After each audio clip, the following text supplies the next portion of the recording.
Amrit noni pain oil, ನೋವಿಗೆ ವಿರಾಮ, ದೇಹಕ್ಕೆ ಆರಾಮ. ಸಂಕಟ ಬಂದಾಗ ವೆಂಕಟರಮಣ ಅಂತ ಹೇಳ್ತೀವಿ. ಅದೇ ರೀತಿ ದರ್ಶನ್ ಅವರಿಗೆ ಗ್ರಹಗತಿ ಸರಿ ಇಲ್ಲ ಅನ್ನೋವಂಥದ್ದನ್ನು ಅರ್ಚಕರು ಯಾರೋ ಹೇಳಿದ್ರಂತೆ. ಈ ಸುದ್ದಿ ಈಗ ಸದ್ಯಕ್ಕೆ ವೈರಲ್ ಆಗ್ತಿರೋವಂಥದ್ದು.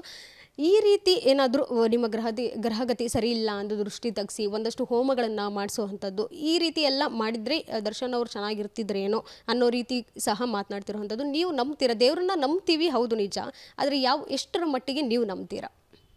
ಇಲ್ಲ, ದೇವ್ರನ್ನ ಖಂಡಿತ ನಂಬ್ತೀನಿ ನಾನು. ನಮ್ಮ ಗ್ರಹಗತಿಗಳು ಇರಬಹುದು, ಸ್ವಲ್ಪ ಮಟ್ಟಿಗೆ ನಮ್ಮ ಜೀವನವನ್ನು ಕಂಟ್ರೋಲಿಗೆ ತಗೊಳ್ಳೋ ಅಂಥದ್ದು ಇರಬಹುದು. ಆದರೆ ಸಂಪೂರ್ಣವಾಗಿ ಅದರಿಂದನೇ ಹೀಗಾಗತ್ತೆ, ಇದರಿಂದನೇ ಹಾಗಾಗತ್ತೆ ಅಂತ ನಾವು ಹೇಳೋಕ್ಕಾಗಲ್ಲ. ಏಕೆಂದರೆ ಸಂಪೂರ್ಣವಾಗಿ ಯಾರನ್ನೂ ಕಂಟ್ರೋಲ್ ಮಾಡೋಕ್ಕಾಗಲ್ಲ ಅಂತ ನನ್ನ ಭಾವನೆ.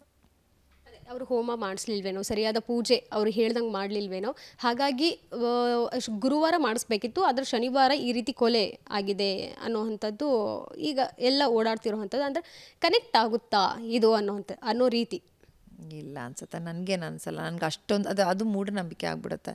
ನಂಬಿಕೆ ಬೇರೆ, ಮೂಢನಂಬಿಕೆಗಳು ಬೇರೆ. ನಾವೇನೋ ಮಾಡಿದರೆ ಹಿಂಗಾಗ್ತಿತ್ತು, ಆ ಥರ ಆಗ್ತಿತ್ತು, ಈ ಥರ ಆಗ್ತಿತ್ತು ಅನ್ನೋದನ್ನು ನಾನು ನಂಬಲ್ಲ.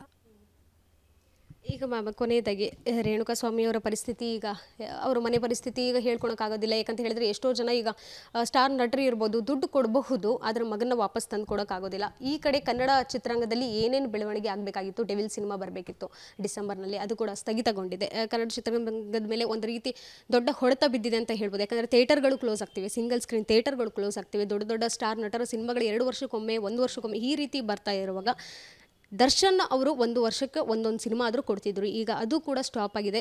ಖಂಡಿತವಾಗ್ಲೂ ಬೇಸರ. ನೀವು ಚಿತ್ರರಂಗದಲ್ಲಿದ್ದೀರಾ, ಏನು ಹೇಳೋಕ್ಕೆ ಇಷ್ಟಪಡ್ತೀರಾ ಅಭಿಮಾನಿಗಳಿಗೆ? ಇಲ್ಲ, ಕನ್ನಡ ಚಿತ್ರರಂಗ ಪ್ರಾಬ್ಲಮಲ್ಲಿ ಇರೋದು ಎಲ್ರಿಗೂ ಗೊತ್ತಿರೋದೇನೆ.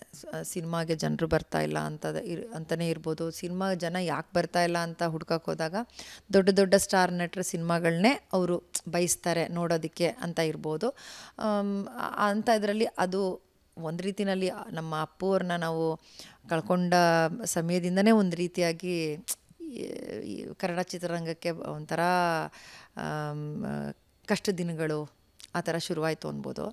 ಅದ್ರ ಮಧ್ಯದಲ್ಲಿ ಕಾಟೇರ ಸಿನಿಮಾ ಒಂದಷ್ಟು ಮಟ್ಟಿಗೆ ಚೆನ್ನಾಗಾಗಿದ್ದು ಕಳೆದ ವರ್ಷದಲ್ಲಿ ಒಂದು ರೀತಿಯಾದಂಥ ಹುಮ್ಮಸ್ ಬಂದಿತ್ತು, ಥಿಯೇಟ್ರಿಗೆ ಜನ ಬರ್ತಾ ಇದ್ದಾರೆ. ಈ ಸಂದರ್ಭದಲ್ಲಿ ಈ ಥರ ಆದಾಗ ಪ್ಲಸ್ ಬೇರೆ ಬೇರೆ ನಾಯಕ ನಟರ ಸಿನಿಮಾಗಳು ಇಲ್ಲದೇ ಇದ್ದಾಗ ಡೆಫಿನೆಟ್ಲಿ ಅದು ಚಿತ್ರರಂಗಕ್ಕೆ ದೊಡ್ಡ ಹೊಡ್ತಾನೆ.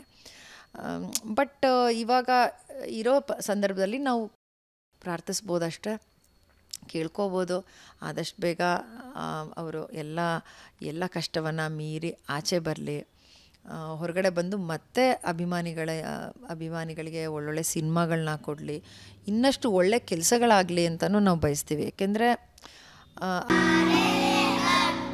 ನಾವು ಸಲಹಿದ ಕೈಗಳು ನಮ್ಮ ನೋವಿಗೆ ಸ್ಪಂದಿಸಿದಾಗ ಆಗುವ ಸಂತೋಷ. ಅಮೃತ್ ನೋನಿ ಪೇನ್ ಆಯಿಲ್, ನೋವಿಗೆ ವಿರಾಮ, ದೇಹಕ್ಕೆ ಆರಾಮ. ಅವರ ಎಷ್ಟೋ ಸಹಾಯದ ಕ್ಷಣಗಳು, ಎಷ್ಟೋ ಜನಕ್ಕೆ ಅವ್ರು ನೀಡಿದಂಥ ಹೆಲ್ಪ್ ಮಾಡಿರೋವಂಥದ್ದು ಇರ್ಬೋದು, ಅದನ್ನು ಕೂಡ ನಾವು ನೆನೆಸ್ಕೋಬೇಕು. ಈಗ ಒಳಗಡೆ ಇದ್ದಾರೆ, ಆದಷ್ಟು ಬೇಗ ಆಚೆ ಬಂದರೆ ಆ ರೀತಿಯಾದಂಥ ಸಮಾಜಮುಖಿ ಕೆಲಸಗಳು ಇನ್ನಷ್ಟು ಜಾಸ್ತಿ ಆಗುತ್ತೆ ಅಂತ ಖಂಡಿತ ನನಗೆ ನಂಬಿಕೆ ಇದೆ. ಏಕೆಂದರೆ ಇವಾಗ ನನಗೆ ಅನಿಸ್ತಾ ಇರೋದು ಇದು ಒಂದು ರೀತಿಯಾದಂಥ ಕೆಟ್ಟ ಸಮಯ ಏನಿದೆ, ಈ ಟೈಮ್ನಲ್ಲೇ ನಾವು ಸ್ವಲ್ಪ ಸಂಯಮ ಕಳ್ಕೊಳ್ಳೋದೇ ಇರಬೇಕಾಗತ್ತೆ. ಇನ್ಕ್ಲೂಡಿಂಗ್ ದರ್ಶನಣ್ಣ, ಅವರೂ ಕೂಡ ಸಂಯಮದಿಂದ ಇರಲೇಬೇಕಲ್ವ, ಅಲ್ಲಿ ಕಾಯಲೇಬೇಕು, ಏನಾಗುತ್ತೆ ನೋಡಬೇಕು. ಕಾನೂನಿನ ಪ್ರಕಾರ ಏನು ಕೆಲಸಗಳು ನಡೀತಾ ಇದೆ ಅದು ನಡೆಯುತ್ತೆ, ಅದನ್ನು ಮೀರಿದ್ದು ನಾವು ಯಾರೂ ಅಲ್ಲ.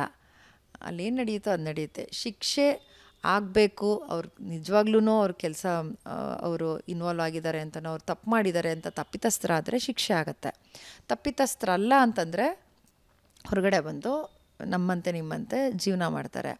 ಸೊ ಎರಡರ ಮಧ್ಯದಲ್ಲಿ ನಾವು ಯಾರೂ ಅಲ್ಲ ಹೇಳೋಕ್ಕೆ ಅಲ್ವಾ. ನಾವು ಯಾರೂ ನೋಡಿಲ್ಲ, ಏನಾಗಿದೆ ಗೊತ್ತಿಲ್ಲ, ಅವ್ರೇನು ಮಾಡಿದ್ದಾರೆ ಗೊತ್ತಿಲ್ಲ, ಇವ್ರೇನು ಮಾಡಿದ್ದಾರೆ ಗೊತ್ತಿಲ್ಲ. ಇದ್ರ ಮಧ್ಯದಲ್ಲಿ ದರ್ಶನ್ ಅವರ ನಿಜವಾದ ಕ್ಯಾರೆಕ್ಟರ್ ಏನು ಅಂತ ಗೊತ್ತಿರೋ ಅಂಥವ್ರಿಗೆ ಮಾತ್ರ ಏನು ಅಂತ ಗೊತ್ತಿರುತ್ತೆ. So we stand by him in that way. ಅಂದರೆ ಅವ್ರನ್ನ ಆಗಲೂ ಪ್ರೀತಿಸ್ತಾ ಇದ್ವಿ, ಈಗಲೂ ಪ್ರೀತಿಸ್ತಾ ಇದ್ದೀವಿ, ಮುಂದೆನೂ ಪ್ರೀತಿಸ್ತಾ ಇರ್ತೀವಿ. ಇದ್ರ ಮಧ್ಯದಲ್ಲಿ ಅವ್ರು ನಡ್ಕೊಂಬಂದಂಥ ಹಾದಿನೂ ಜ್ಞಾಪಕ ಇದೆ ನನಗೆ. ತುಂಬ ಹಿಂದೆ ಗೊತ್ತಿಲ್ಲ, ಅದು ತುಂಬ ದೊಡ್ಡ ಕಠಿಣದ ಹಾದಿ, ಅದು ನನಗೆ ಗೊತ್ತಿಲ್ಲ. ಅದನ್ನು ಕೇಳಿದ್ದೀವಿ, ನೋಡಿದ್ದೀವಿ, ಏನೇನು ಮಾಡಿದ್ದಾರೆ, ಯಾವ ಥರ ಕಷ್ಟಪಟ್ಟಿದ್ದಾರೆ. ಹಸುವಿನಲ್ಲೂ ಇದ್ದಾರೆ ಅವರು. ಅವ್ರೇನು ತೂಗುದೀಪ ಶ್ರೀನಿವಾಸ್ ಮಗ ಅಂದ್ಬಿಟ್ಟು ಭಾಳ ಸುಖದಿಂದ ಏನು ಬಂದಿಲ್ಲ. ಯಾಕೆಂದರೆ ಮೀನಮ್ಮ ಅವ್ರದ್ದು ಒಂದು ಕಾರ್ಯಕ್ರಮಕ್ಕೆ ನಾನು ಕರೆದಾಗ ಅವರು ಕಣ್ಣಲ್ಲಿ ನೀರು ಹಾಕ್ಕೊಂಡು ತೂಗುದೀಪ ಶ್ರೀನಿವಾಸ್ ಅವ್ರಿಗೆ ಹೆಲ್ತ್ ಇಶ್ಯೂ ಆದಾಗ ಯಾವ ರೀತಿ ದುಡ್ಡಿಗೆ ಎಲ್ಲ ಪ್ರಾಬ್ಲಮ್ ಆಗಿತ್ತು, ಮಕ್ಕಳು ಚಿಕ್ಕವರು, ಇವ್ರ ಕಿಡ್ನಿಯನ್ನೇ ಕೊಟ್ಟು ನನ್ನ ಗಂಡನ ಕಾಪಾಡಿಕೊಂಡೆ, ಆದರೆ ಜಾಸ್ತಿ ಈ ವರ್ಷ ಬದುಕೋಕ್ಕೆ ಆಗಲಿಲ್ಲ, ಮತ್ತು ಈ ಥರ ಎಲ್ಲ ಆಯಿತು. ತುಂಬ ಚಿಕ್ಕ ವಯಸ್ಸಲ್ಲೇ ನೋವುಗಳನ್ನ ತುಂಬ್ಕೊಂಬಂದವರು, ನೋವುಗಳನ್ನ ಉಂಡವರು, ಸೋಲು ಗೆಲುವು ಎಲ್ಲ ನೋಡ್ಕೊಂಬಂದವರು, ಏಳು ಬೀಳು ನೋಡಿದವರು. ಸೊ ಆ ಎಲ್ಲ ಅವಮಾನಗಳು, ಹಸಿವು ಎಲ್ಲ ಇಟ್ಕೊಂಡು ಇಷ್ಟು ದೊಡ್ಡ ಲೆವೆಲ್ಲಿಗೆ ಅವರು ಬಂದು ತಲುಪಿದಾಗ ಆ ಕಷ್ಟದ ಹಾದಿಯನ್ನು ಯಾವ ರೀತಿಯಲ್ಲಿ ಯಶಸ್ಸಾಗಿ ಪರಿವರ್ತನೆ ಮಾಡಿಕೊಂಡ್ರು, ಆ ಯಶಸ್ಸು ಇಷ್ಟು ಚೆನ್ನಾಗಿ ಸಿಕ್ಕಿ ಎಲ್ಲ ಚೆನ್ನಾಗಿದ್ದಾಗ ಈ ರೀತಿ ಆಗೋಯ್ತಲ್ಲ ಅಂತ ನಮ್ಮೆಲ್ಲರಿಗೂ ತುಂಬಾ ಸಂಕಟ ಇದೆ. ಸೊ ಈ ಒಂದು ಹಾದಿ ಬೇಗ ಮುಗಿಲಪ್ಪ ಅಂತ ದೇವ್ರನ್ನ ಕೇಳ್ಕೊತಾ ಇದ್ದೀವಿ ಅಷ್ಟೇ. ಅನುಕ್ಷಣದ ಸುದ್ದಿಗಳಿಗಾಗಿ ವಿಸ್ತಾರ ನ್ಯೂಸ್ ಯೂಟ್ಯೂಬ್ ಚಾನೆಲ್ ಸಬ್ಸ್ಕ್ರೈಬ್ ಮಾಡಿ. ಹೊಸ ಸುದ್ದಿಗಳ ನೋಟಿಫಿಕೇಶನ್ಗಾಗಿ ಬೆಲ್ ಐಕಾನ್ ಕ್ಲಿಕ್ ಮಾಡಿ. ಲೇಟೆಸ್ಟ್ ಅಪ್ಡೇಟ್ಸ್ಗಾಗಿ www.vistaranews.com ವೆಬ್ಸೈಟ್ಗೆ ವಿಸಿಟ್ ಮಾಡಿ. ಅಂಗೈಯಲ್ಲೇ ಜಗತ್ತಿನ ಸುದ್ದಿ ತಿಳಿಯಲು ವಿಸ್ತಾರ ನ್ಯೂಸ್ ಕನ್ನಡ ಆಪ್ ಡೌನ್ಲೋಡ್ ಮಾಡಿ.